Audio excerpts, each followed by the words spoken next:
Sun-kissed oranges are best for juice and every use. Only the finest California oranges are trademarked Sun-kissed. Hedda Hopper's Hollywood. Miss Hopper is just going on the air. Will you listen, please? Hedda Hopper's Hollywood. Miss Hopper is just going on the air now. Please listen. Hedda Hopper's Hollywood. Yes, it's Hedda Hopper's Hollywood, told you by Hollywood's favorite columnist and brought to you this week and next from New York by the growers of Sun-kissed lemons and Sun-kissed oranges. And these Sun-kissed growers are especially proud of the fine, naturally high-colored California navel oranges now arriving at your dealers. Just notice the finer quality of their juice. You can see the difference. See the deep gold and more inviting color. You can taste the difference. Taste the delicious flavor and satisfying richness of the juice. And there's a difference in healthfulness, too. More vitamins and minerals in every glass. At your first opportunity, get several dozen of these new crop navels.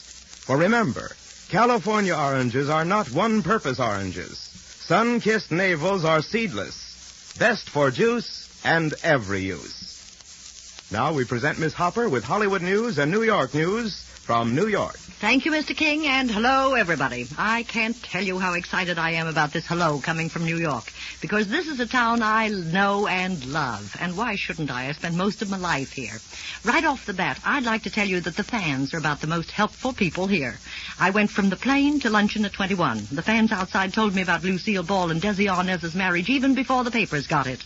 They had been waiting at a nightclub at 4 a.m. when Lucille told them before she eloped to Greenwich, Connecticut. The fans also told me where every Hollywood star was stopping. So I got in touch immediately with Joan Crawford.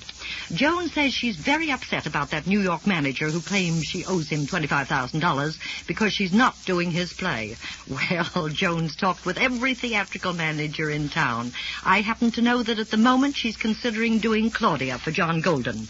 When I asked her why she stayed here so long, she said because the script of A Woman's Face, which is her next picture, wasn't right. So she offered, and of course Metro accepted, 10 weeks of her time without pay to fix the script. The 10 weeks are up and she returns to Hollywood the end of this week. Joan says after all these years she's learned to know New York City not as a Hollywood star, but as a human being. I talked with Jeanette MacDonald, who arrived yesterday. I had to turn down her party at the St. Regis, which is going on right now. Tonight she'll attend the opening of the Metropolitan Opera for the first time in her whole life with her husband and her manager, Charles Wagner.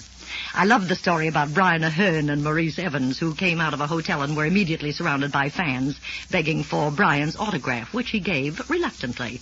After getting into a taxi, he turned to Evans and said, "Oh, this business is such a nuisance." At which the driver turned round and said, "If it will make you any happier, buddy, I ain't got no idea who you are." Which reminds me of a story about Condé Nast's party last Friday, which I missed, unfortunately. It seems that Life sent over a photographer who didn't know his celebrities. When the Larry Tibbetts arrived, he said to Jane Tibbett, "Would you mind stepping aside, please? I'd like to have a photograph of Mr. Tibbett." Jane replied, "Not at all. I'm only his wife, and maybe he's tired of me, too." I'm told that when Wendell Willkie returns from his vacation, he'll take a post in some Midwestern university. Understand he'll have offers from both Harvard and Yale, but he prefers the Middle West. I just ran into Constance Collier, who was about to do a revival of Our Betters, but the producer is now visiting Lynn Fontanne and Alfred Lunt, who seem to have adopted the war as their own particular problem. And they don't think Our Betters should be done at this time because it shows a certain class of English people in a very unflattering light. Charlie Chaplin is called the debutante's delight, but the youngsters don't recognize him with his white hair minus that shoe-brush mustache. Miriam Hopkins started rehearsals of a new play, Battles of the Angels, today. When she arrived here, the Pierre Hotel, where she usually stops, was crowded, so the ambassador redecorated an entire floor for her. Ina Claire, whom you haven't seen on the screen since Ninochka, starts rehearsing her new play tomorrow. I promised to tell you something about New York fashions. Well, here we go.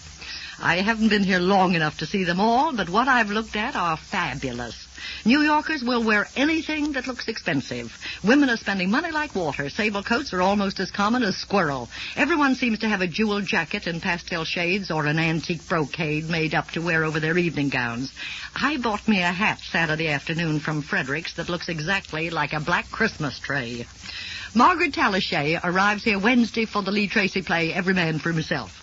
Michelle Morgan's first picture will be either Palm Beach Limited with Ronnie Coleman or Before the Fact with Cary Grant. Lucky girl. Dalton Trumbo wants Jack Barrymore to play Andrew Jackson in the picture to be made from his book, The Remarkable Andrew. Years ago, 3 Hollywood actors every Christmas gave gold pieces to down-and-outers. 2 of them, Lou Cody and Jack Pickford, are dead. The third one, Norman Kerry, now in France, stranded and destitute. He appealed to our State Department for funds to come home. The government forwarded his appeal to Hollywood. Mary Boland has to remain in the hospital till February. Garbo's next screen partner will be Spencer Tracy. Producer Robert Sherwood, after Legacy, will star Elizabeth Bergner in Rings on Her Fingers. And John Payne, since his hit in Tin Pan Alley, will get the lead in The Great American Broadcast instead of Tyrone Power. Hollywood studios are climbing all over each other trying to buy leftover props from San Francisco's Treasure Island. Jack Oakey's first Christmas card came from a Sing Sing inmate who used to play in vaudeville with Jack. After the usual greetings, a postcard read, "We're allowed to receive up to $2 from the outside." You know, this is the kind of story you hear so seldom that I think it's worth passing on. When Ben Hecht was in Hollywood writing additional scenes for Comrade X for Clark Gable, he ran into director Gregory Ratoff, who literally wept on Ben's shoulder about the script for Ballerina, which will star Loretta Young. Ratoff couldn't do anything with it, and he was so miserable that Ben Hecht said, all right, I'll write you a new one. When Gregory said, well, you know perfectly well I can't afford your price, which is anything from $7,000 to $15,000 a week. That being the case, said Hecht, I'll do it for nothing, which he did. And it's one of the finest screen stories Ben Hecht has ever turned out. But what he doesn't know is that Ratoff is making the picture on a percentage basis, and he went to his manager and had a contract drawn up giving Ben Hecht half of all the profits from the picture.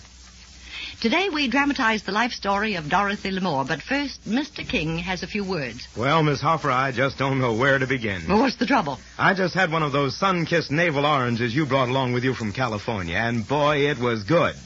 Maybe I ought to start out by telling how sun-kissed oranges are especially selected to be the pick of the crop, or how out there in California and Arizona, the year-round sunshine and cool nights, the fertile soils and scientific care have put real extras in those big golden oranges. Extra flavor and extra health. Well, that's a pretty good start. No, that's not telling half enough. All I can say is that you'd better run, don't walk, to your nearest fresh fruit dealer and ask him to give you at least 24 sun-kissed oranges fast. Remember, they're seedless, best for juice and every use. And this winter, the finest you have ever enjoyed. Well, if I use slang, I'd say, boy, you said a mouthful. Now, Hedda Hopper brings you the opening episode in the true life story of the Paramount star, Dorothy L'Amour. Dottie L'Amour's story, which we'll dramatize this week and next, is as full of struggle and bad breaks as any Horatio Alger novel. To begin with, Dottie was born in the charity ward of a New Orleans hospital, and it's there that our story begins. Oh, darling. Oh, you're such a beautiful baby. All ready, Mrs. L'Amour. Oh, can't I keep her just a few more minutes, nurse? No. You'll see her again at 2 o'clock. Oh, Mrs. Murphy, I'll bring your little Michael in right away. Well, thank you, nurse. Oh, there. Isn't she the most beautiful baby you ever saw, nurse? Of course, Mrs. L'Amour. That is, along with Mrs. Murphy's. I hope my Michael doesn't have his father's disposition. Well, gotta take her now, Mrs. L'Amour. All right, nurse. Goodbye, darling. There we are. I'll bring Michael in a little while, Mrs. Murphy. Oh, thank you. Oh, ain't they the darlingest things, Mrs. L'Amour? I never dreamed anything so tiny could be so important. Sure, I know. You want her to grow up to be a fine girl and to be a credit to you. Yes, but it's more than that. I want my little girl to live the way I should have. Why, what do you mean? Shouldn't bother you with my troubles. Oh, well, sometimes it's good to get things off your chest, Mrs. L'Amour. Yes. You see, when I was a girl, I had a chance to be an actress and a singer. Oh? I had talent, too, but my father wouldn't hear of it. Not that we were stuck up or rich or anything. He was just old-fashioned. Oh, what a shame. Then, when I got married, I thought it might be different. Well, was it? No. And so now you're alone? No, not now. Not with the baby. I refused help from everyone. That's why I'm in this charity hospital. But why? Because I don't want anything to stand in the way of my baby. I don't want anyone telling me how to bring up my child. Oh, I see what you mean. But how are you going to live? I've got a job promised. Housework. I'll have the city nursery take care of the baby during the day. I've got everything planned out. We're going to get along fine, my Dorothy and me. You can see that Dottie's mother had a job cut out for herself. But they got along, and Dottie was sent to school. Then during high school came her first contact with her future career. She and her chum, Dorothy Dell, rushed home after school to talk to Mrs. Lamore. Mother. Oh, gee, she isn't home yet, Dee. Can you wait a while? Sure. I wonder what she'll say. I don't know. That's why I wanted you to come home with me. I thought between the two of us we could talk her into it. You sound like there's something awful. Now, what's wrong with entering a beauty contest? Nothing, I guess, but the thought of posing in front of all those judges scares me stiff, Dee. Oh, fiddlesticks. I know, but, gee, I haven't even a bathing suit. Well, I told you I'd borrow one for you. Where are you going? Just in the kitchen. Oh. Come on. I want to wash these dishes before Mother gets home. Here, let me help you dry them. You don't have to. Well, I want to. Dottie, when I get rich, the first thing I'm going to do is hire someone just to wash the dishes. Wouldn't it be wonderful? Yeah. Dorothy? Where are you? I'm in the kitchen, Mother. Come on in. I want you to meet someone. You're home early, Dorothy. Mother, this is Dee Dell. I'm very glad to meet you. Say, shall we ask her now? I think we ought to, Dee. You go ahead. Mrs. Lamore, would you mind if Dottie entered the New Orleans beauty contest? Beauty contest? Mm-hmm. That's right, Mother. Dee thinks we might have a chance to win a prize. Cash, maybe. Are you going to enter, Dee? Well, I already have, and I think Dottie should, too. But what about clothes? Well, all she needs is a bathing suit, and I can borrow one for her. Besides, if we get in the finals, the stores will fit us out with clothes and expenses to Galveston, Texas. That's where the grand finals are. I don't want to do it, Mother, if you don't want me to. But I want you to, darling. It'll be fun for you, even if you don't win. And so the Dotties, Lamore, and Dell entered the New Orleans contest. It was late at night before the final judging was completed, and Mrs. Lamore waited for Dottie to come home. Oh, Dorothy, you're home. Yes, Mother. It's late. Why aren't you in bed? In bed? Oh, don't be silly. Tell me what happened. Oh, it's wonderful, Mother. Simply wonderful. Dee Dell won. Isn't that marvelous? Why, that's fine. But you... I was second, Mother. I'm not going anywhere. Now, don't worry, Dorothy. You were in second place. Doesn't that mean anything to you? Oh, I guess so. Of course it does. You just wait. Your time will come, and soon. I'm sure of it. Usually it doesn't mean anything to win a beauty contest, but in Dottie's case, it was the key to her entire future. How she became Miss New Orleans the next year and went to Chicago in search of a career on the stage makes next Wednesday's interesting episodes. The part of Dorothy Lamore was played by Jeanette Nolan. Now, John King? Thank you, Miss Hopper. Thanks for telling us about it. That just about sums up the many letters received by Sunkist about fresh lemon juice and soda. It expresses the appreciation of thousands who have found an effective help to daily health in this sparkling alkaline drink. It supplies vitamin C, has a natural regulatory effect for most people, and aids in promoting health. So, if your daily health has been troubling you, here's what to do. Upon arising or retiring, squeeze the juice of a sun-kissed lemon into a tall glass half full of cold or warm water.